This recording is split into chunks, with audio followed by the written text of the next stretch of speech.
Sakit dito sa kubuot. Yun kay, siyempre, kita, gusto ta mo hatag, gusto ta provide, but lisod man. Ana gani. So na magi stages atong kinabuhi ko na di gina ta mapungan. Kung ingana man gani ba, sabot pud ta. No? Okay, the most high value thing na ato mabuhat is to share what we have. Your partner is the best investment mo na i-hunter. Welcome to Storyang Kinabuhi, wherein we talk about life, career, relationships, ug uban pa. So boss, unsa naman po itong storyaan karon? Na, kadungog ka ning issue door. Kani latest issue karon, na kinsa ko ni mo bayad sa first date. Ana sila, dapat 50-50 no? Sa may tanaw ni mo ana. Dapat 50-50 kuno. Wow. So ako man god, ako to ang type sa una nga. Pero tigil ako tihika. Pero tigil ko sa una gyud. Tigil ko sa una gyud nga. Sa ako ang personal, naabot ko na siya sa mga relationships. Sa mga kung the way ko. Una, no, wala pa ron. Kay, we must more prefer ko ala 50-50 sa una. Pero karon kay, always hanging out with you, boss. I have learned yun nga, the man should provide yun. No, I regret sa katong mga time na I would let my woman pay. No, and yeah, for me karon yun, the man should provide yun. Para na ko lang ha. Ikaw, boss. I think na-trending gina siya na issue no niya.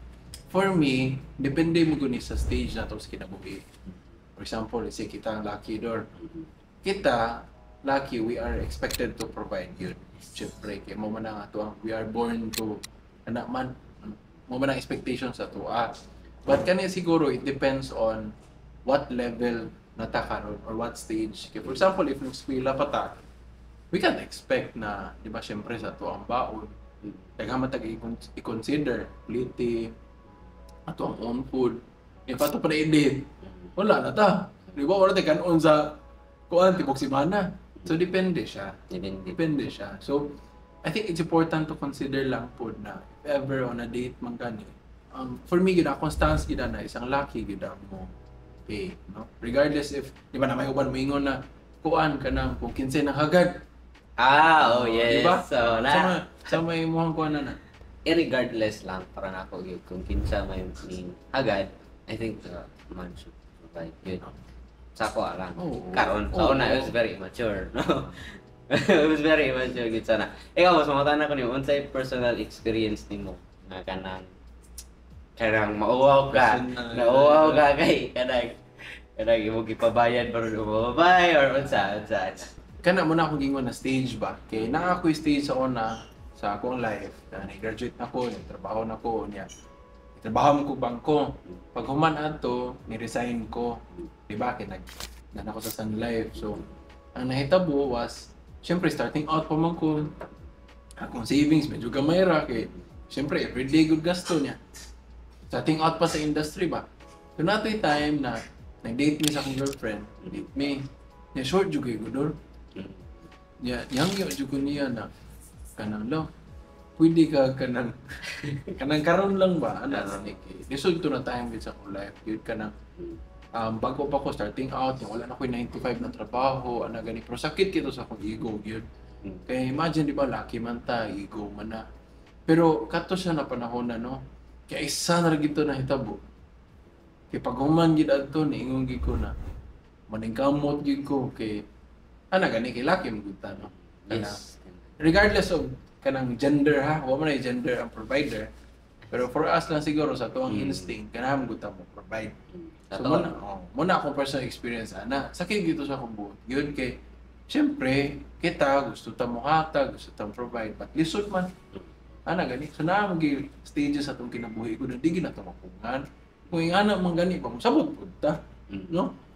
Kay lisod man, di na to pugson ang dili mapugos kay magdugo niya. Di ba? Mo na ako ador. Ako I will share po sa akong personal experience, no.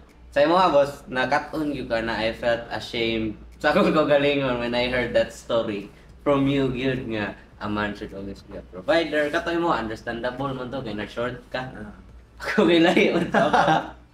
So ko ito lagi na ko boss as in akong pagkatihik na ikatag po sa akong relationship kay example si Gina. Natay time no nga akong former partner wa patay sakyanan na. And we would commute pa ato back then. And then nanam ko yung motor. Natay ka ng kuan. Nana jud kay kwarta ato. Gusto sinara jud kay kwarta unlike you ba kanang na short ka ako nara jud kay kwarta ato. It was just that ticket na jud kay ko. So nana ko yung motor no. Hangyo ako ang partner ato that time was pwede ba ako siya kuaon. No. Ako was kanang diyan ako nga kanang dili na ko siya kuaon basta nga na daw kay kanang mahal king gas ato that time. Tapos wawa gid ko was karon mo sulti ra ba. Sa wow gid. Imo sige na. Wala. Oh sige na. Sige na. Basta buo ayos as in. Basta kaya talaga. Sige na gid kanang di lang di ka kuaon mahal king gas mong panahon na katong gas spike ba. Katong pagsugod sa war sa Russia ug Ukraine. Need to think of it karon ba. Basta cringe to kasi agad wow kay Sarah. I'm so sorry ana. Yeah, naputoy time post kanang mag-date, ing anak magkaon kay kanang di din ko mugawas ako ang kitaka, di mo pay dayon nga na gani magtunga mi. To think of it no sa katong stage sa akong kinabuhi na wala ka taga hang out, di ka taga ilaw, ako kabaw sa mga story or wa pa ko naka-learn gid ba nga a man should be a provider. To think of it karon it's very good. Cringe ba? Wow kay siya ga. Yes, ako din ang giingon ko sa hindi na ko siya makuha. Niya ka nang Sige lang. pay a lot of times na magtunga me. I was very immature yun. No, very immature yun. Kay, aside man ko na nagod, no, I wala naman ko ga school ato. So I wasn't hanging around with kanang chivalrous na mga gentlemen nga dapat mo ni mong buhaton, mo ni mauna. So, kana ako ara pa to instinct no na akong pagkatihik na about sa akong relationship pa, which is very wrong, no? Tapos akong masulti jud karon no, learning from boss na a man should provide good, no? Kato lagi nga time boss, it was not that nga kanang nagkuwang ko or what. I had more than enough pa gani ato kung tihik lang yun ko, and it was very wrong of me to kanang treat my partner that way. So gana was so yung reaction na. Sige lang eh. Mana na manador. So din na ayo nag-i-beat imong kagalingon na no. So when you talk about being a provider man good, kitang laki lahi mo gud ang ato ang maturity with women, di ba? So since nag-share na mo kitag personal experiences ani, nakaagi ko na pat college. Sa una, siyempre mo lagi na kay depende mo sa stage sa ato life. Sa una college ko kay sa iyo mo jud ko naguyab-uyab. College niya pila ko ibaon na ako. Hanggang 500 ang simana. Ni siyempre kung sa una mo atog mo house, mo atog mahurot din na siya, di ba? So nakagi po ko ingon na pag-eskwela. Naka na medyo mo hesitate ta. Kay more man na ato ang naa. Di ba? So as we progress in life as men, the most high value thing na ato mabuhat is to share what we have. Di ba? What we have to number one, the people close to us. Siyempre, di ba kay ato si pamilya matik na. Somewhat na ato mga significant others, di ba? Significant other din. Atay na. Sayo na. Atay na to. Sayo na to ha. Oh, bitaw, tinood bitaw kay example. Kita siyempre karon Lord, nagantag blessings karon, di ba? So we are blessed sa ato ang career. So siyempre, ato ni share sa ato ang mga tao na or the people who stuck with us ba. Moto sa una gid na sakitan jud ko ato okay. Ako ang girlfriend stuck with me when I had nothing. Wala pa ko career position, wala pa na. So naturally, siya yung pinakauna mga benefit yun, di ba? Of course family syempre, di ba? Pero syempre karon na natay mga significant other. Mo gina ang ato ang instinct, di ba? Yeah. Pero mo lagi na again the stage of life dependent na siya. But to everyone who is listening to us right now and to all the kings out there, matig yun, di ba? When what we have, we share. So, mo nang maningkamot tas kinabuhi, kayod ta, it's for the people that we love, di ba? Yes, I strongly agree gid yan ano nga kanang lahi kita og stages. Ang ako lang yun, para nako lang yun. It was too stingy lang yun no. too frugal to the point nga naabot siya sa akong relationship, which is very wrong yun. So sa mga boys out there, no, nga nga ganahan mahimong chivalrous gen, you should when it comes to finances, you should go and share it with your partner. May it be for the bill, may it be for gifts, no? Kaya even sa gifts was I was very stingy at din realizing it karon it was very wrong yun.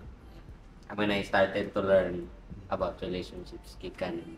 So kana no, for those manggani, no, kanang tihik, no, ayaw lang pagpagta sa inyong relationship. Kaya it's very wrong po, it's very unhealthy, no. Kaya sa ako lang ato, I had enough. I had more than enough. No.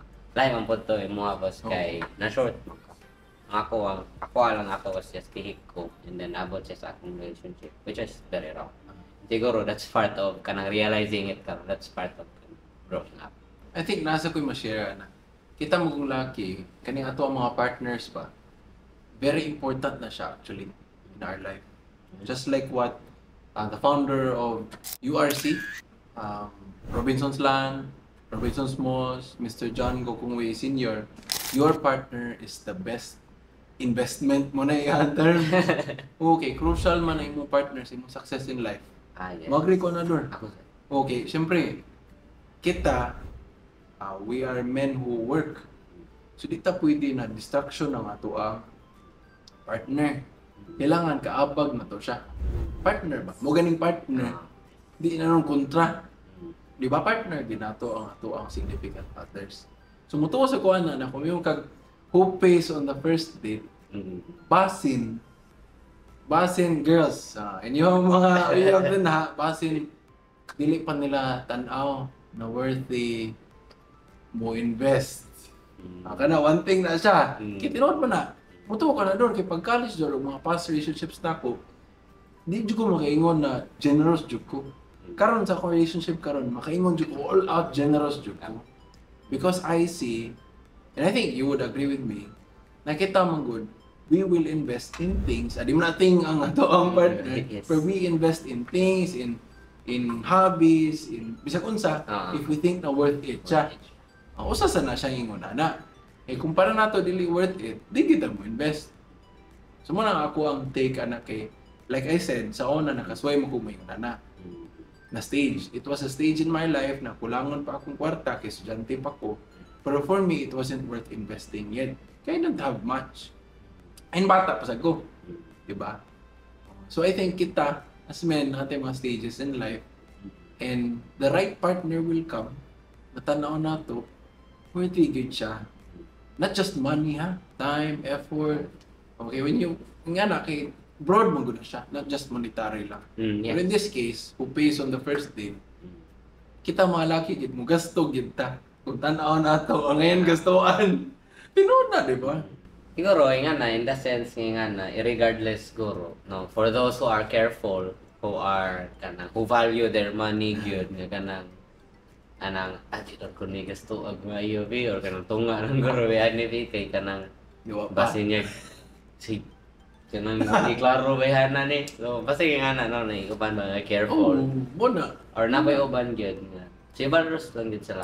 Irregardless of if mao ni tarong ni siya or di, I will still pay. Yeah. Kaya nga guro depende pud guro sa kanang tao, no? Depende sa laki if unsa man siya nga type. Yeah. Is he a chivalrous one? Na irregardless if kabaw siya tarong ni or di, he will still pay. Or he is the careful one, no, nga tihik ka na, tihik niya. He values his money very much to the point nga he has to be careful if kana worth it ba ni na bayaran ako among first date or tunga ni. We would like to hear your thoughts or insights sa comment section. Please don't forget to like, comment, and share the video. And as always, we'll see you on the next episode. Bye!